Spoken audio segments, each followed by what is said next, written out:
حتى إذا جاءوها وفتحت أبوابها قال لهم خزنتها سلام عليكم طبتم فادخلوها خالدين وقالوا الحمد لله الذي صدقنا وعده وأورثنا الأرض نتبوأ من الجنة حيث نشاء فنعم أجر العاملين وترى الملائكة حافين من حول العرش يسبحون بحمد ربهم وقضي بينهم بالحق وقيل الحمد لله رب العالمين صدق الله مولانا العظيم وصدق رسوله النبي الكريم الرؤوف الرحيم اللهم نور قلوبنا بالقرآن وزين أخلاقنا بالقرآن وادخلنا الجنة بالقرآن ونجنا من النار بالقرآن قال الله تعالى وتبارك في شان حبيبه مخبرا وآمرا إن الله وملائكته يصلون على النبي يا أيها الذين آمنوا صلوا عليه وسلموا تسليما الصلاة والسلام عليك يا رسول الله وعلى آلك وصحبك يا حبيب الله الصلاة والسلام عليك يا رسول الله وعلى آلك وصحبك يا محبوب رب العالمين تمام حمد و ثنا تعریف و توصیف اللہ جل مجدہ الکریم کی ذات پاک کے لیے جو خالق کائنات بھی ہے اور مالک شش جہات بھی۔ اللہ جل وعلا کی حمد و ثنا کے بعد حضور نبی اکرم شفیع امم رسول محتشم نبی مکرم اللہ کے پیارے امت کے سہارے رب کے محبوب دانائے غیوب مالک رقاب امم فخر عرب و عجم والی کون و مکان سیاد لا مکان سید انس و جان سرور لالا رخان نیر تاب سرنشین مہوشاں ماہ خوباں شہنشاہ حسینہ تتمہ دوراں سرخیل زہرہ جمالاں جلوائے صبح ازل نور ذات لم یزل باعث تکوین عالم فخر آدم و بنی آدم نیر بطحا رازدار ما اوہا شاہد ما تغا صاحب علم نشرہ معصوم آمنہ احمد مجتبہ حضرت محمد مصطفیٰ صلی اللہ علیہ وسلم کے حضور ناز میں اپنی محبتوں کا نیاز پیش کرنے کے بعد واجب الاحترام ذوی الاحتشام برادران اسلام السلام علیکم ورحمۃ اللہ وبرکاتہ۔ آج کسی اور آیت پہ گفتگو کرنے کا ارادہ لے کے حاضر ہوا تھا، لیکن محترم قاری صاحب نے جس محبت بھرے انداز میں سورہ زمر کی یہ آیات تلاوت کی تو میرے دل میں یہ خیال پیدا ہوا کیوں آج اس عنوان سے گفتگو نہ کی جائے۔ اور جب وہ نعت شریف پڑھ رہے تھے اور نعت شریف کا ایک شعر ایسا تھا کہ اس وقت میرا جی یہ چاہ رہا تھا کہ اس عنوان سے گفتگو کی جائے، تو چونکہ درس قرآن مجید ہے میں نے انہی آیات کو آج کی گفتگو کا موضوع بنایا۔ چند باتیں اس پہ گوش گزار کر کے اپنی گفتگو کو سمیٹ لوں گا۔ اللہ تعالیٰ میری زبان پہ کلمت الحق جاری فرمائے۔ دنیا پر جن لوگوں نے اپنی زندگی کا ایک ایک لمحہ اللہ اور اس کے رسول کے لیے گزارا اور دنیا میں اپنے آپ کو تقوی کے نور سے مزین کیا، کل قیامت کے دن جب وہ گروہ در گروہ حاضر ہوں گے تو ان کے لیے جنت کے دروازے کھول دیے جائیں گے۔ وہ کیسا منظر ہوگا؟ اللہ تعالیٰ جل شانہ نے ان آیات کے اندر اس منظر کو بیان فرمایا ہے۔ وَسِيقَ الَّذِينَ اتَّقَوْا رَبَّهُمْ إِلَى الْجَنَّةِ زُمَرًا، اور جو لوگ اپنے رب سے ڈرتے تھے، تقوی اختیار کرتے تھے، وہ قیامت کے دن جنت کی طرف گروہوں کی شکل میں جائیں گے، گروہ در گروہ جنت کی طرف روانہ ہوں گے، ان کے قافلے رواں دواں ہوں گے، حتی اذا جاؤہا، یہاں تک کہ وہ جب جنت کے دروازے کے قریب آئیں گے تو پھر کیا ہوگا؟ وَفُتِحَتْ أَبْوَابُهَا، اور ان کے لیے دروازے کھول دیے جائیں گے،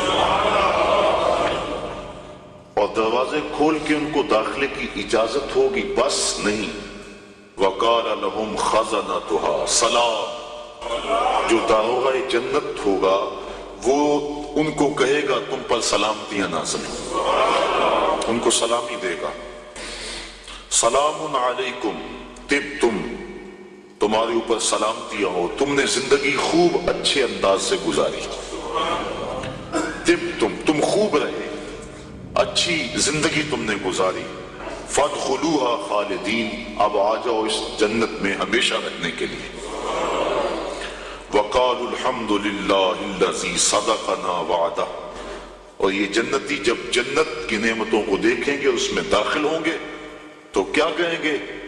اللہ اکبر، کہیں گے سب خوبیاں اللہ کے لیے جس نے اپنا وعدہ پورا کر دکھایا، جس نے جو وعدہ دیا تھا وہ پورا کر دکھایا، وَأَوْرَثَنَا الْأَرْضَ، اور ہمیں اس زمین کا وارث بنایا، نَتَبَوَّأُ مِنَ الْجَنَّةِ، ہم جنت میں رہیں، حیث نشاء، جہاں ہم چاہیں، وَنِعْمَ أَجْرُ الْعَامِلِينَ، تو کیا ہی اچھا ثواب کام کرنے والوں کا ہے، عمل کرنے والوں کا کتنا اچھا ثواب ہے کہ اللہ کی رحمتیں ان کو نصیب ہوں گی، وَتَرَى الْمَلَائِكَةَ حَافِينَ مِنْ حَوْلِ الْعَرْشِ، اور اے مخاطب تو دیکھے گا فرشتوں کو کہ وہ عرش الہی کے آس پاس حلقہ بنائے بیٹھے ہیں، یہ منظر بھی تیری آنکھیں دیکھیں گی، کیا کرتے ہیں؟ یسبحون بحمد ربہم، وہ اپنے رب کی تعریف کے ساتھ اس کی پاکی بولتے ہیں، وَقُضِیَ بَیْنُہُم بِالْحَقِّ، اور لوگوں میں سچا فیصلہ فرما دیا گیا،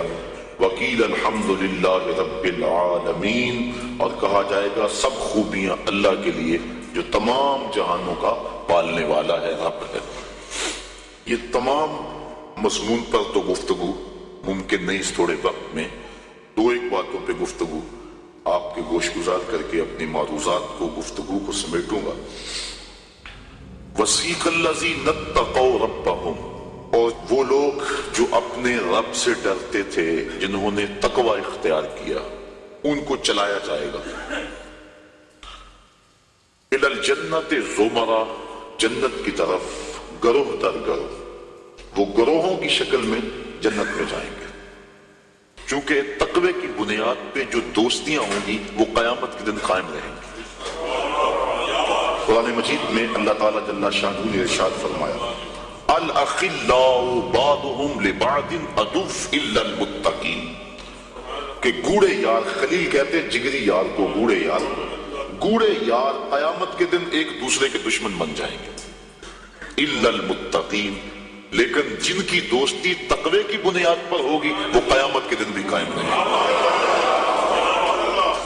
اس لیے تقوی کی بنیاد پر قائم ہونے والی دوستی جب قائم رہے گی تو وہ یار کٹھے جنت میں جائیں گے، اور اس مضمون کو یہاں بیان فرمایا گیا، زمرہ، گروہ در گروہ، ٹولیوں کی شکل میں۔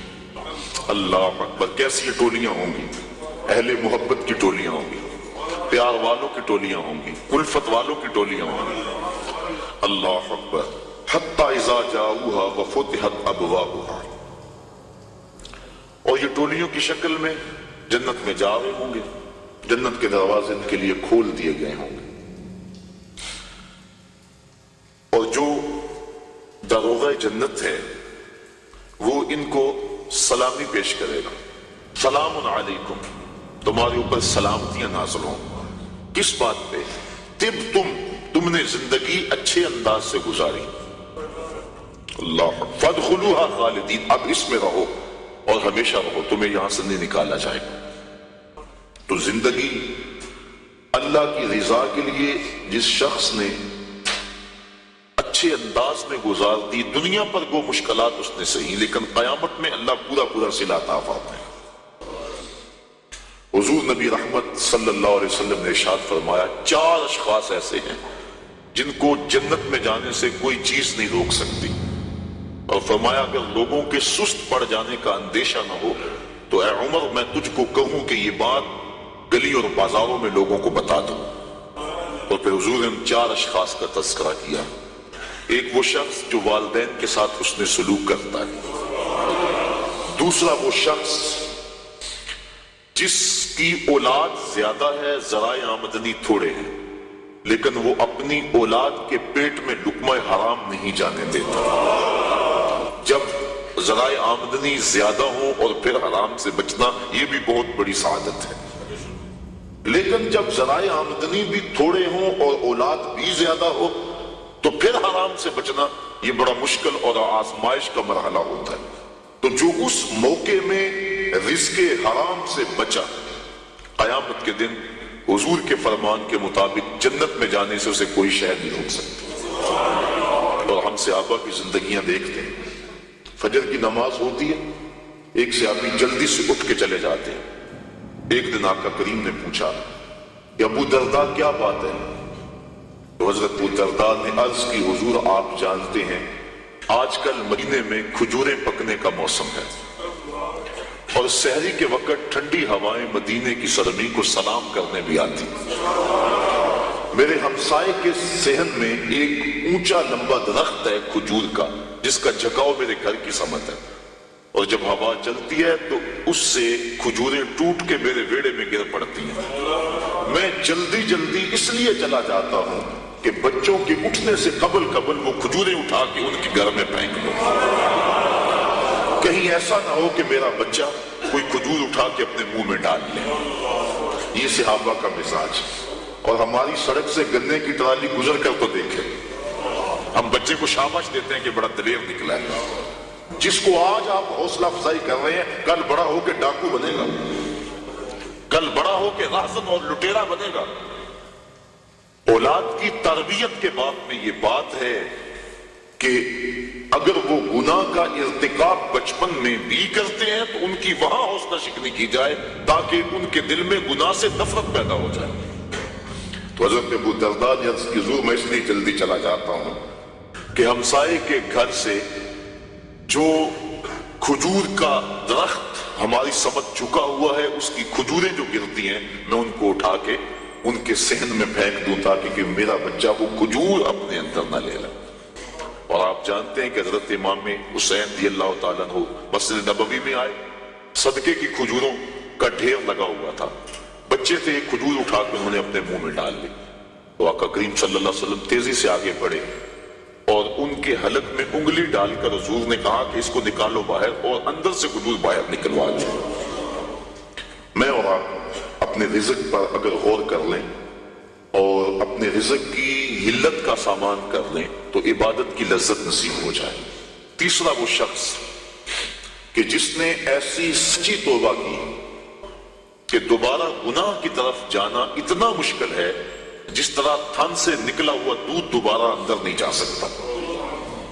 اور چوتھی وہ عورت جس نے اپنی ساری محبتیں اپنے خامد پہ نچھاور کر دی اور اس حال میں مری کہ اس کا خامد اس پہ راضی تھا، اس کو جنت میں جانے سے کوئی چیز نہیں روک سکتی۔ تو دنیا کے اوپر مشکلات سہی، دنیا کے اوپر اذیتیں سہی، لیکن قیامت کے دن مالک ان کو بدلہ عطا فرمائے گا۔ وَسِيقَ الَّذِينَ اتَّقَوْا رَبَّهُمْ إِلَى الْجَنَّةِ زُمَرًا، وہ جائیں گے جنہوں نے تقوی اختیار کیا، اور تقوی احتیاط سے زندگی گزارنے کا نام ہے۔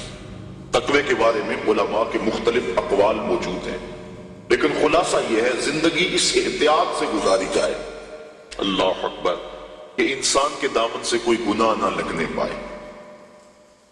حضرت امام ابو نعیم الاصفہانی رحمت اللہ تعالی علیہ نے حلیہ کے اندر حضرت عبداللہ ابن مسعود رضی اللہ تعالیٰ عنہ سے روایت نقل کی ہے کہ تقوی یہ ہے کہ انسان اللہ کو یاد کرے بھولے نہ، اس کی فرما برداری کرے نافرمانی نہ کرے، اور اس کا شکر کرے ناشکری نہ کرے، اگر یہ چیزیں اس کے اندر پیدا ہو جاتی ہے تو وہ اس زمرے میں آ جاتا ہے جس کا نتیجہ جنت کے اندر جانے کا سبب بنتا ہے۔ اور حضرت ابو ہریرہ رضی اللہ تعالیٰ عنہ سے ایک روایت ہے جس کو امام ترمذی نے نقل کیا ہے کہ ایک دن حضور تشریف فرما تھے، فرمایا کہ کوئی ہے کہ جس کو میں نصیحت کروں اور وہ خود عمل کرے یا ایسے لوگوں تک پہنچائے جو اس پہ عمل کرے؟ تو حضرت ابو ہریرہ رضی اللہ تعالیٰ عنہ فرماتے ہیں میں نے عرض کی حضور میں ہوں، آپ مجھے وہ نصیحتیں کریں۔ حضور نے میرا ہاتھ پکڑ لیا اور حضرت ابو ہریرہ فرماتے ہیں حضور نے 5 نصیحتیں مجھ کو گنوائیں۔ فرمایا گناہوں سے بچو، تم سب سے زیادہ عبادت گزار بن جاؤ گے۔ دوسری بات فرمائی اللہ کی تقسیم پہ راضی ہو جاؤ، تم سب سے زیادہ غنی بن جاؤ گے۔ اور تیسری بات ارشاد فرمائی ہمسایوں کے ساتھ حسن سلوک کرو، تم کامل مومن بن جاؤ گے۔ اور پھر فرمایا جو اپنے لیے پسند کرتے ہو وہ اپنے مومن بھائی کے لیے پسند کرو، کامل مسلمان بن جاؤ گے۔ اور فرمایا زیادہ ہنسا نہ کرو، اس سے دل مردہ ہوتا ہے۔ فرمایا یہ 5 وصیتیں اللہ کے رسول نے مجھ کو گنوائیں۔ انسان گناہ کو ترک کرے، علماء نے کہا یہ تقویٰ ہے۔ اور حضور نے ان نصیحتوں میں پہلی نصیحت جو ہے وہ گناہ سے بچنے کے بارے میں حکم ارشاد فرمایا کہ گناہ سے بچا جائے۔ نیکی کرنی، اچھائی کرنی بہت بڑی دولت ہے، لیکن گناہ سے بچنا یہ اس سے بڑی سعادت ہے، کیونکہ گناہ کرنے سے اللہ ناراض ہو جاتا ہے اور تقویٰ اللہ کی ناراضگی سے بچنے کا نام ہے۔ تقوی کے بارے میں علماء کرام نے اور بھی روایات، مختلف اقوال بزرگوں کے بیان کیے ہیں کہ انہوں نے تقوی کی دولت اختیار کر کے اپنے آپ کو جنت کا حقدار بنایا اور اپنی زندگی کا ایک ایک لمحہ اللہ کی رضا کے لیے گزارا۔ آج ان کے لیے جنت کے دروازے کھلے ہوئے ہیں اور فرشتے ان کو سلام علیکم کہہ رہے ہیں اور ان کی سابقہ زندگی پر آفرین کر رہے ہیں کہ تم نے اچھی زندگی گزاری، کہ کفاف تھوڑا تھا، ذرائع آمدنی کم تھے، اولاد زیادہ تھی، جس منصب پہ تم بیٹھے تھے تم اپنے وسائل کو بڑھا سکتے تھے لیکن اس میں آمیزش ہوتی حرام کی، لیکن روکھی سوکھی تم نے کھا لی اور زندگی کی مشکل گھاٹیوں سے تم نے گزر کے یہاں تک اپنا پہنچاؤ کیا۔ آج اللہ کی رحمتیں بڑھ کے تمہارا استقبال کر رہی ہیں۔ یہ ہے بڑا مشکل کام آج کل بالخصوص، جبکہ دوڑ لگی ہوئی ہے، ہر شخص ایک دوسرے سے آگے بڑھنے کی خواہش کے اندر حلال حرام کی تمیز چھوڑے ہوئے ہیں، اور بات کسی سے کرو تو ہر کوئی یہ کہتا ہے جی کیا کریں، پیٹ کے لیے لگے ہوئے ہیں۔ پیٹ تو 2 روٹیاں صبح مانگتا ہے، 2 شام کو مانگتا ہے، 2 دوپہر کو مانگتا ہے۔ پیٹ کا اتنا لمبا چوڑا مطالبہ نہیں ہے، صرف ہم 2 دنی 4 کے چکر میں پڑے ہوئے ہیں۔ جو بندہ جہاں ہے وہاں وہ راضی نہیں ہے۔ اور اس حدیث کا جو دوسرا ٹکڑا ہے، حضور کی جو دوسری نصیحت، اس میں یہ فرمایا گیا اللہ کی تقسیم پہ راضی ہو جاؤ، سب سے بڑے غنی ہو جاؤ گے۔ غنا دل کی بے نیازی کا نام ہے، تو جتنی مرضی دولت اور پھر بھی طلب ہو تو پھر تو انسان اس طلب میں چل رہا ہے، اطمینان مل نہیں رہا۔ لیکن کفاف تھوڑا ہے، ذرائع آمدنی تھوڑے ہیں، اس سوکھی روٹی پر بھی صبر ہے، قناعت ہے، تو جو لطف اس دسترخوان پہ بیٹھ کر کھانے کا ہے وہ 5 سٹار ہوٹلوں میں کھانے کا بھی نہیں ہے۔ تو یہ حضور کا جملہ اتنا خوبصورت ہے، اور اگر نہیں ہم اللہ کی تقسیم پہ راضی ہوں گے تو کیا کریں گے؟ حدیث میں آتا ہے جب بچہ شکم مادر میں 120 ہوتا ہے تو فرشتہ آ کے 4 چیزیں لکھ جاتا ہے، ان میں سے ایک چیز اس کا رزق ہے کہ ساری زندگی میں اس کو کتنا رزق ملے گا۔ اب جتنا لکھا گیا ہے الٹی چھلانگے بھی لگائے اس سے زائد نہیں ملے گا، اور جب لکھا گیا ہے اس سے پہلے نہیں ملے گا۔ تو پھر اس رزق کے لیے اٹینشن کی ضرورت کیا ہے؟ رزق کے لیے کام کرے، محنت کرے۔ شاید میں نے کسی درس قرآن میں اس حوالے سے بات کی تھی، حضرت شیخ سعدی شیرازی فرماتے ہیں کہ ایک شخص جنگل میں گیا، اس نے دیکھا کہ ایک لومڑی ہے جس کے ہاتھ پاؤں ہی نہیں ہے، سوچنے لگا مالک اسے رزق کیسے دیتا ہوگا، درخت پہ چڑھ کے بیٹھ گیا تھوڑی دیر کے بعد شیر آیا، اس نے شکار کیا اور پس خلدہ چھوڑ کے چلا گیا. وہ رینگتی رینگتی آگے بڑھی اور پس خلدہ کھا کے پیٹ بھر لیا. اب اس نے کہا کہ جب اس لومڑی کو اللہ عطا فرماتا ہے، میں تو اس کا بندہ ہوں، میں کیوں محنت کروں. اس نے محنت چھوڑ دی. ایک دن فاقے سے کاٹا، دوسرا دن فاقے سے کاٹا، تیسرے دن جب حالت غیر ہونے لگی تو آواز آئی، بندے میں لومڑی کو بغیر کسی محنت کے دے سکتا ہوں، تجھے نہیں دیکھ سکتا، تجھے بھی عطا کر سکتا ہوں، لیکن لومڑی نہ بن، شیر بن. خود کما اور اوروں کو بھی کھلا، نہ کہ لومڑی کی طرح جو ہے وہ بن کے بیٹھ جائے. یہ بھی حکم ہے محنت کرنے کا، لیکن محنت کرنے کا، سائی کرنے کا حکم ہے، اٹینشن لینے کا حکم نہیں ہے. ہماری ذمہ داری نہیں، ہمارا کام ہے کام پہ چلے جانا. دیکھو آپ کسی فیکٹری میں کام کرتے ہیں، 8 کی ڈیوٹی ہے وہاں کام کی، تو آپ مزدوری کرتے ہیں یا کوئی کام کرتا ہے، مالک بیل دے کے آپ کو بلا لیتا ہے دفتر میں، 2 گھنٹے وہاں بٹھائے رکھتا ہے. آپ کو پریشانی ہونی چاہیے کہ وہاں کام جو ہے وہ نہیں ہو رہا. آپ کو کیا غرض؟ جس نے کام پہ لگایا اس نے بلایا. مجھے تو مہینے کے بعد پوری تنخواہ ملے گی چاہے سارا دن بٹھائے رکھے. تو اٹینشن نہیں ہوتی کہ 8 گھنٹے میرے پورے ہونے ہیں.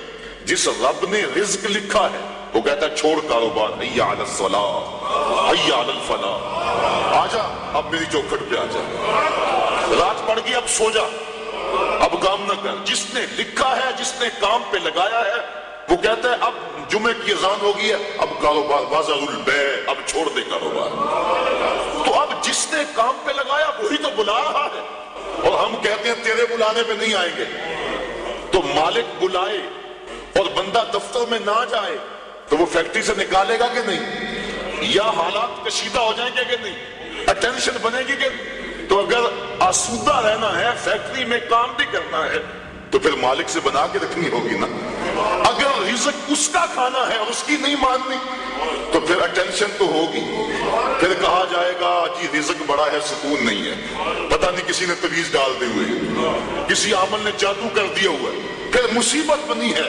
لیکن اگر اس کی مان لے، جب کہتا ہے کام پہ جاؤ کام پہ چلے جاؤ، اور جب کہتا ہے مسجد میں آ جاؤ مسجد میں آ جاؤ، اور جب کہتا ہے اب سو جاؤ اس وقت سو جاؤ، کہتا ہے اب تہجد ہوگی اٹھ کے مصلی بچھا لو، مصلی بچھا لو. جو کہتا جائے کرتے رہو، تمہیں ٹینشن نہیں ہوگی، زندگی کی بہار نصیب ہو جائے.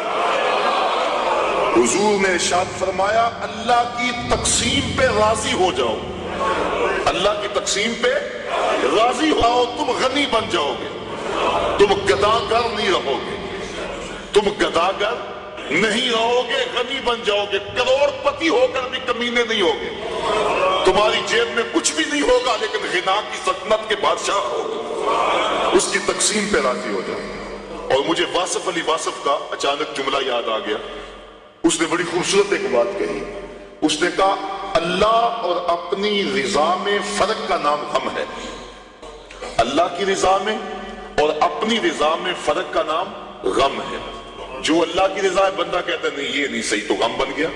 تو جب بندہ اللہ کی رضا میں اپنی رضا گم کر لے تو پھر غم نہیں رہتا. جے سونا میرے دکھ وچ راضی تے میں سکھ نو چلے ڈاواں، پھر وہ اس حال کے اندر راضی ہو جاتا ہے. ان دکھوں کے اندر اسے لذت آتی ہے. وہ کہتا ہے میرا مالک مجھے یہاں رکھنا چاہتا ہے، میں آگے کیوں جاؤں. تو جہاں مالک کی مرضی ہے بندہ وہاں رہتا ہے. تو آج ہر بندہ ٹینشن میں، ہر بندہ مشکلات میں، ہر بندہ بھاگ رہا ہے، محنت کر رہا ہے. میں اس محنت کا انکار نہیں کرتا، یہ بات ذہن میں رکھیں. شریعت میں اس کا انکار نہیں کیا، انسان کو سعی کرنے کا حکم دیا ہے. لیکن اس کے لیے ہمیں ٹینشن لینے کی ضرورت کیا ہے؟ جس طرح بندے کو موت تلاش کرتی ہے، روایات میں آتا ہے اس طرح بندے کو رزق تلاش کر لیتا ہے. تو جو رزق قسمت میں لکھا ہوا ہے وہ بندے کو مل کے رہے گا. شیخ سعدی شیرازی فرماتے ہیں ایک بندے نے ایسی ہی کوئی روایات سنی، کہنے لگا جب میں محنت ہی نہیں کروں گا تو مجھے کیسے ملے گا. اس نے سب کچھ چھوڑ چھاڑ دیا اور ایک غار میں جا کے بیٹھ گیا. اور غار بھی کوئی تاریخ تھی، وہاں کسی کا گزر بھی نہیں تھا. 2 4 5 دن گزر گیا تاکہ بے ہوشی پڑنے لگی.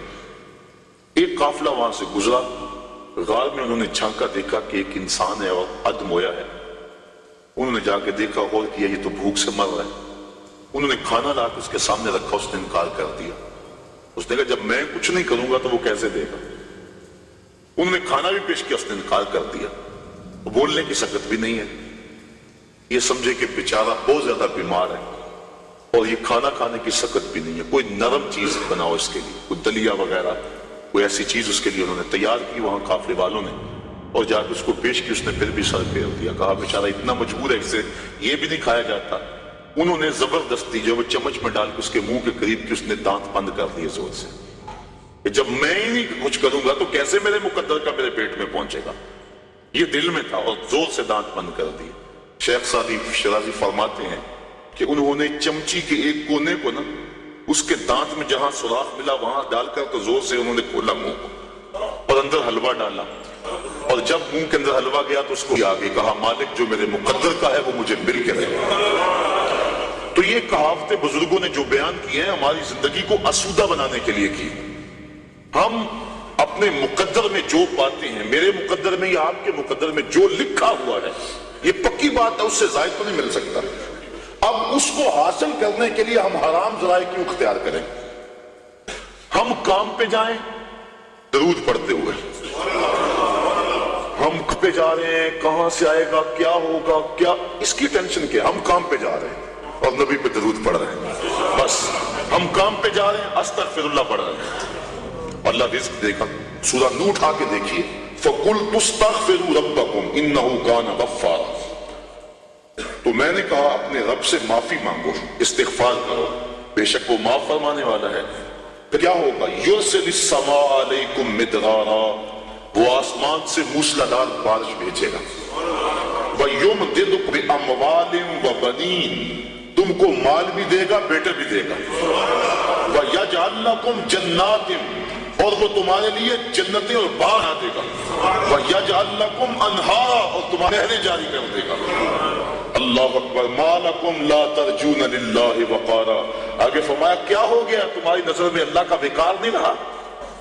یعنی جس سے مانگنا ہے اس سے مانگ نہیں رہے، اور جو دیتا نہیں اس کے ہم سامنے ہاتھ پھیلا رہے ہو۔ جب سحری کا وقت ہوتا ہے نا، سحری کا وقت، تو اللہ کی رحمتیں قریب آ جاتی ہیں۔ حدیث میں آتا ہے، آواز آتی ہے، حل من مسترزقن، کوئی رزق مانگنے والا ہے میں اس کی جھولی بھر دوں، حل من مستغفرن، کوئی بخشش مانگنے والا ہے میں اس کے گناہ معاف کر دوں۔ تو اس وقت اللہ کی رحمتیں آواز دے رہی ہوتی ہیں کہ کوئی رزق مانگنے والا ہو تو میں اس کی جھولی بھر دوں، میں اس کی جھولی بھر دوں۔ اور پھر کیا ہوتا ہے؟ جب وہ کہہ رہا ہوتا ہے اس وقت ہم سو رہے ہوتے ہیں، جب آواز آ رہی ہوتی ہے تمہیں ٹینشن ہے، بیٹی کی شادی کرنی ہے، مسئلہ ہے، جہیز نہ دیا تو بیٹی کو تانے ملیں گے، مسئلے تو ہیں اس دور میں، اس کا انکار تو نہیں ہے، دن رات جو دوڑ لگی ہے اس کے سبب بھی ہے۔ ہم جانتے ہیں کہ بھائی فیکٹری میں اوور ٹائم کیوں لگا رہے ہیں، انہیں پتا ہے کہ میں نے اپنی بہن کے ہاتھ پیلے کرنے ہیں، اور ہمارا معاشرہ جو ہے قرآن کو چھوڑ کے جہنم بنا ہوا ہے۔ آج بیٹے والا مطالبہ کرتا ہے کہ جو ہے مجھے یہ دیا جائے، تو بنی ہوئی ہے، لیکن اب کیا کیا جائے، اس کے لیے ٹینشن موجود ہے، لیکن ہم ذرائع استعمال کرتے ہیں، اس کے لیے محنت کرتے ہیں، کوشش کرتے ہیں، لیکن جو دینے والا ہے جب وہ پکار رہا ہے اس وقت کیوں سوئے ہوئے ہیں؟ وہ کہتا ہے کوئی رزق مانگنے والا ہے تو جھولی پھیلائے، میں اس کی جھولیاں بھر دوں گا۔ اللہ اکبر۔ تو اللہ کے حضور جب بندہ طلب کرتا ہے تو اللہ تعالیٰ بندوں کے اٹھے ہوئے ہاتھوں میں اپنی رحمتوں کی برسات کر دیتا ہے۔ تو بات کہاں سے کہاں نکل گئی کہ انسان کو اگر اللہ کی تقسیم پہ رضا نصیب ہو جائے تو پھر وہ سب سے بڑا، حضور نے فرمایا، غنی بن جائے گا، اس کے لیے زندگی کی مشکل ختم ہو جائے گی، ورنہ کروڑوں اربوں کھربوں روپے بھی ہوں لیکن اس کو تسکین قلب نصیب نہیں ہوگی۔ اور جب بندہ اللہ کی رضا پہ راضی ہوگا بس اس کو زندگی میں بہاریں نصیب ہو جائیں گی۔ میں اچھی طرح جانتا ہوں ایک شخص کو، ہمارا پیر بھائی بھی ہے، وہ بہت اعلیٰ عہدے پہ براجمان تھا وہ، لیکن اس محکمے میں حالات ایسے تھے، وہ ایسے چکر میں آ گیا کہ اس کو وہ کام چھوڑنا پڑا۔ اب وہ لوہے کی ڈھلائی والی بھٹی پہ کام کرتا ہے اور تقریباً 20-25 کلومیٹر کے قریب فاصلہ ہے جو سائیکل پہ آتا جاتا ہے۔ تو میں نے ایک دن اسے پوچھا، میں نے کہا کہ اچھی ٹھاٹ باٹ کی نوکری تھی اور آپ نے چھوڑ کے اس کو اختیار کر لیا، آپ صبح جاتے ہو، آج کل سردیاں بھی ہیں، نہر کا کنارہ جہاں چل کے اسے جانا پڑتا ہے تو مشکل تو بڑی ہوتی ہوگی۔ کہنے لگا اس میں اللہ نے میرے لیے لذتیں ہی بڑی رکھ دی، اور اللہ تعالیٰ اس کو زندگی عطا فرمائے۔ انسان جب اللہ کی رضا کے لیے کسی کام کا آغاز کرتا ہے اور گناہ کو چھڑائے، اللہ اس کے نیک کام کے اندر برکت ڈال دیتا ہے۔ کثرت اور چیز ہے، برکت اور چیز ہے۔ بہت سارے لوگ ہیں کثرت رکھتے ہیں لیکن برکت نہیں رکھتے، اور بہت سارے لوگ ہیں برکت کی دولت سے مالا مال ہیں، اور برکت تھوڑے میں پڑ جائے تو برکت جب مالک ڈال دے تو پھر بندے کے لیے پریشانی ختم ہو جاتی ہے۔ اور آج ہمارے کٹھن حالات پیدا ہوئے، یہ کیوں ہوئے؟ اس کی ایک اور وجہ ہے جو آپ کے سامنے عرض کرنا چاہتا ہوں۔ امام خبیری نے اس روایت کو نقل کیا، حضور فرمایا سیاتی زمان علی امتی یفرون من العلماء والفقہاء فیبتلیہم بثلاث، میری امت پہ ایک وقت آئے گا کہ لوگ علماء اور فقہاء کی صحبت سے دور بھاگنا شروع ہو جائیں گے۔ فَيَبْتَلِيهِمْ بِثَلَاثٍ، تو اللہ تعالیٰ ان کو 3 طرح سے آزمائے گا۔ جب لوگوں کی حالت یہ ہوگی کہ اچھے لوگوں کی سنگت صحبت اختیار کرنا چھوڑ دیں گے، 3 آزمائشیں ان پہ نازل ہوں گی۔ پہلی آزمائش یہی جس کے لیے آج کے مضمون کا سارا رخ ہی مڑ گیا، لیکن چلو یہ بھی ضروری باتیں میں آپ کی گوش گزار کر رہا ہوں۔ یرفع البرکۃ من کسبہم، پہلی بات یہی کہ ان کے کسب سے، کاروبار سے، مال سے برکت اٹھا لی جائے گی۔ پہلی نحوست علماء کی صحبت سے دور بھاگنے کی وجہ سے ان کو جو ملے گی۔ دوسری نحوست، ان کے اوپر ظالم حکمران مسلط کر دیے جائیں گے۔ اور تیسری نحوست اور بڑی خطرناک، وَيَخْرُجُونَ مِنَ الدُّنْيَا بِغَيْرِ الْإِيمَانِ، اور دنیا سے بغیر ایمان کے اٹھ جانا اندیشہ ہو۔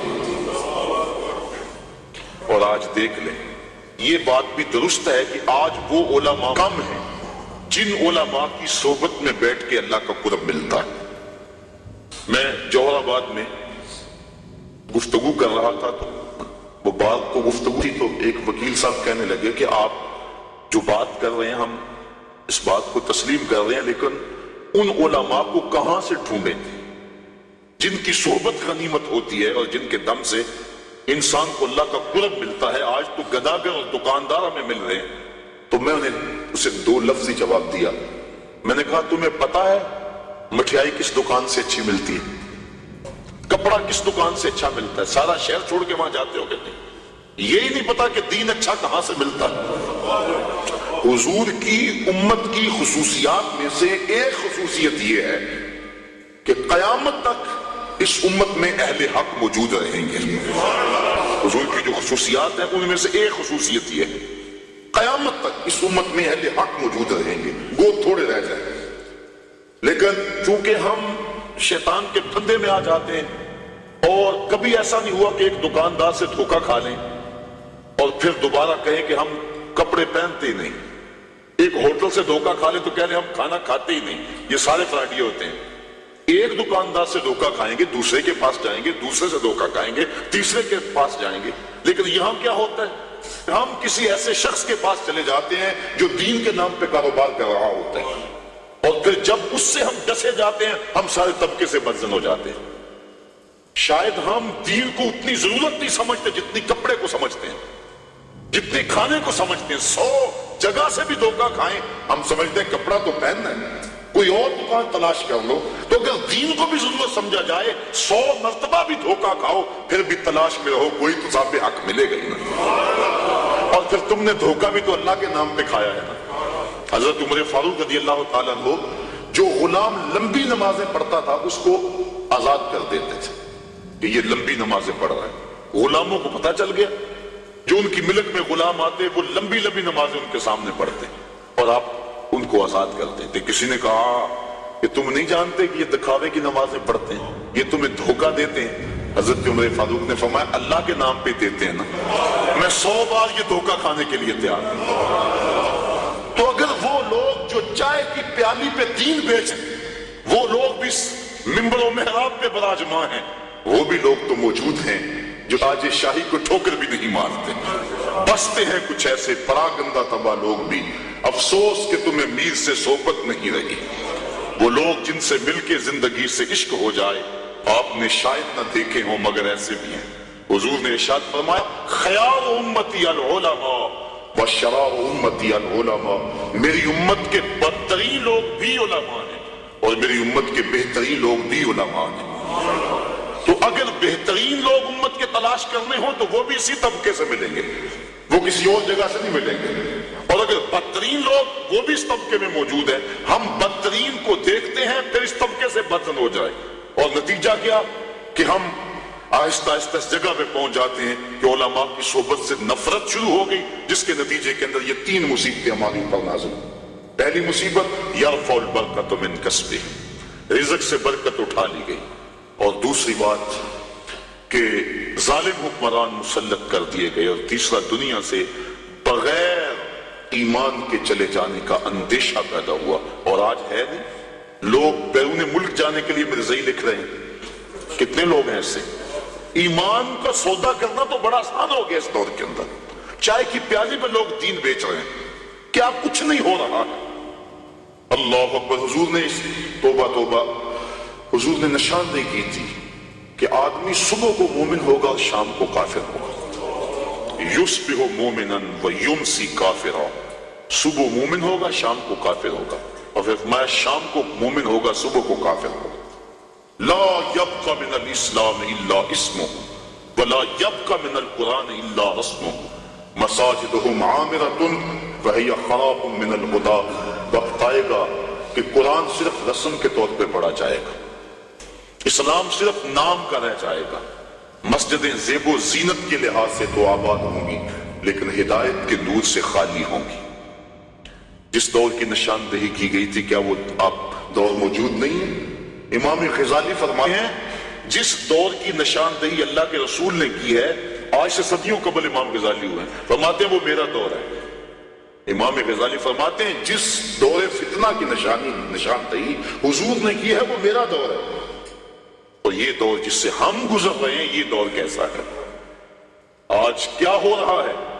حدود اللہ کو پامال نہیں کیا جا رہا، اسمبلیوں کے گنڈے اور بدماش اللہ کی حدود کو توڑ نہیں رہے، ان کو کون روکنے والا ہے؟ نہ ممبر سے آواز اٹھ رہی ہے نہ محراب سے آواز اٹھ رہی ہے، حجرہ نشین بھی تسبیح پھیر رہے ہیں۔ حضرت داتا گنج بخش علی اجمیری کشف المعجوب میں لکھتے ہیں کہ حضرت ابو اسحاق اسفرائینی جنگل میں گئے تو وہاں دیکھا کچھ صوفی گھاس کھا کھا کے گزارا کر رہے ہیں، گھاس کھا لیتے ہیں اللہ اللہ کرتے ہیں۔ تو امام ابو اسحاق اسفرائینی جلال میں آگے فرمایا آکلۃ الحشیش ہا ہونا انتم وامت محمد فی الفتن، تم یہاں گھاس کھاتے پھرتے ہو اور نبی کی امت فتنے میں مبتلا ہے۔ اللہ کو ایسے صوفیوں کی، ایسے تسبیح پھیرنے والوں کی ضرورت نہیں ہے، وہ تو ان لوگوں کا چاہنے والا ہے جو اللہ کے نام پہ سب کچھ قربان کر دیتے ہیں اور اپنا گھر کا سارا اثاثہ اپنی ہتھیلی پہ سجا کے کربلا کے میدان میں آ جاتے ہیں۔ تو آج کیا ہو گیا ہوا ہمیں اور ہم کس جگہ پہ کھڑے؟ یہ ایک الگ دکھ رہا ہے کہ اس مضمون کو میں چھیڑ لوں تو یہ بھی ختم ہونے پہ نہ آئے۔ آج امت جس مشکل حالات میں کھڑی ہے اور پوری دنیا کے مسلمان جہاں کھڑے ہیں آج کسی سے مخفی نہیں، اور ہمارے حکمران کیا کر رہے ہیں، اور جو ذمہ دار لوگ ہیں جن کو اسلام کے نام پہ ہم نے ووٹ دیے تھے اور اسمبلیوں میں بٹھایا تھا کہ تم اسلام کی آواز کو دبنے نہیں دینا، وہ کیا کر رہے ہیں کس سے بھی مخفی نہیں ہے۔ الفاظ کے پردے میں جن سے مخاطب ہوں وہ جان گئے ہوں گے کیوں نام لیا جائے۔ سب کو پتہ ہے کہ آج کیا ہو رہا ہے اور کیسی سودے بازی ہو رہی ہے، اور لوگ دین کو بیچ رہے ہیں، سرے منبر بیچ رہے ہیں، اپنا دین ایمان بیچا جا رہا ہے۔ تو یہ قرب قیامت کی نشانیاں ہیں۔ تو آج وہی بچے گا جو اللہ کی کتاب قرآن مجید کے ساتھ لگ جائے گا۔ اچھے لوگ تلاش کرے، ضرورت ہے ہماری تلاش کرنا۔ اگر اچھے لوگ کم ہو گیا تو ہم کہتے ہیں چلو نہیں تو نہ سے، یہ ہم کیسے کہہ سکتے ہیں جبکہ ہماری ضرورت ہے؟ ہم جگہ جگہ سے ڈنک کھائیں، جگہ جگہ سے ڈسے جائیں، ان اچھے لوگوں تک پہنچنے کی کوشش کریں۔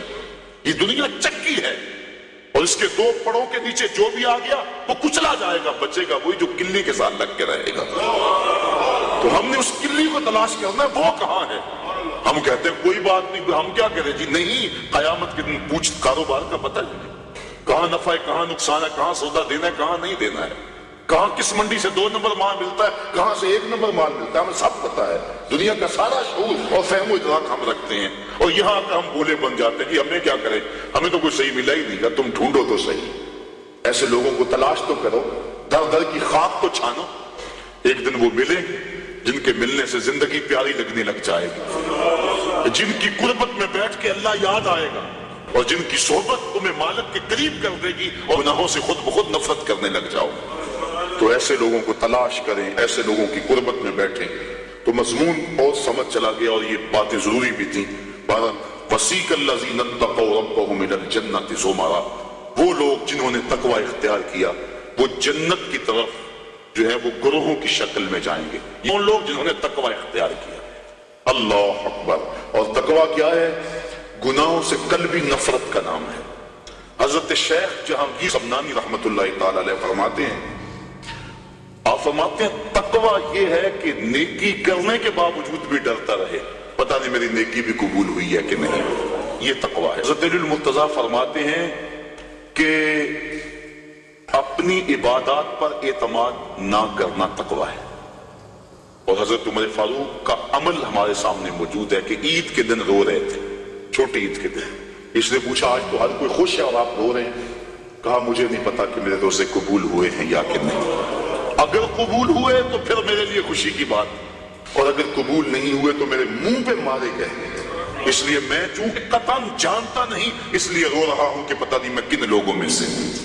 حضرت بایزید بسطامی سے کسی بڑھیا نے پوچھا تھا، حضرت ایک مسئلہ تو بتاؤ۔ پوچھا کیا؟ کہا میرے گدھے کی 2 مچھی ہے یا آپ کی داڑھی اچھی ہے؟ آئے مجھے کوئی یہ مسئلہ پوچھ کے تو دیکھے پھر جائے کہاں۔ بایزید بسطامی سے بڑھیا نے پوچھا آپ کی داڑھی اچھی یا میرے گدھے کی 2 مچھی؟ ناراض نہیں ہوئے، بگڑے نہیں، کو سیاس اٹھا گیا، کہا تیرے سوال کا جواب فی الحال میرے پاس نہیں ہے، جب میں مر جاؤں گا تو پھر میرے پاس جواب ہوگا، پھر تو مجھے کیسے مل پائے گی۔ بایزید بسطامی کا انتقال ہو گیا، بڑھیا کے خواب میں آئے، کہا حضرت میرا سوال اسی جگہ پہ کھڑا ہے۔ کہا اللہ کا شکر ہے میری داڑھی تیرے گدھے کی دم سے ہزاروں درجے بہتر ہے، کیونکہ میرا خاتمہ ایمان پہ ہو۔ تو جب تک یقین نہیں ہو جاتا کہ میں کن لوگوں میں ہوں اتنی دیر تک یہ ظاہر انسان کا اندر بے چین رہتا ہے۔ بڑے سخت معاملے ہیں آخرت کے۔ آج ہمیں ناطخواں بھی کہہ رہے ہیں کہ مجھے دیکھ کے جہنم کو پسینہ آئے، یہ تو منہ میں طوطی بولتا ہے جو مرضی کہتا ہے، یہ تو کل قیامت کے دن پتا چلے گا کہ پسینہ کس کو آتا ہے۔ رسول کریم بھی جس جہنم سے پناہ مانگے، کبھی جنت کا تمایا جاتا ہے، وہ تو کیڑی جنت کا کرنا ہے تذکرہ، اسی جنت کا رسول اللہ ہاتھ اٹھا کے مانگتے لگے، اسی جنت کا تذکرہ کر رہے ہیں جس کے لیے حضور کا اشتیاق تھا، اسی جنت کی آرزو کر رہے ہیں جس کے لیے حضور نے فرمایا جب اللہ سے مانگو تو جنت فردوس مانگو۔ تو آج دلیری دی جا رہی ہے، آج پیر بیعت کرنے کے بعد جنت کا پرمٹ دے دیتا ہے۔ آؤ میں پیروں کے پیر کی کہانی سناؤں آپ کو۔ حضرت شیخ سعدی شیرازی فرماتے ہیں کہ ایک بندہ مطاف میں کنکروں کے اوپر پیشانی رکھ کے زاروں کے تار ہو رہا ہے، اور کیا کہتا ہے؟ اللہ مجھے معاف کر دے، یہ تو قیامت کے دن اندھا اٹھانا، میں تیرا کیا تیرے بندوں کا سامنا بھی نہیں کر سکتا۔ اتنے درد سے روتا ہے کہ لوگ اپنی دعائیں چھوڑ کے اس کے لیے دعا کرتے ہیں۔ جن لوگوں نے حج کیا یا عمرہ کیا انہیں اس کا تجربہ ہوگا۔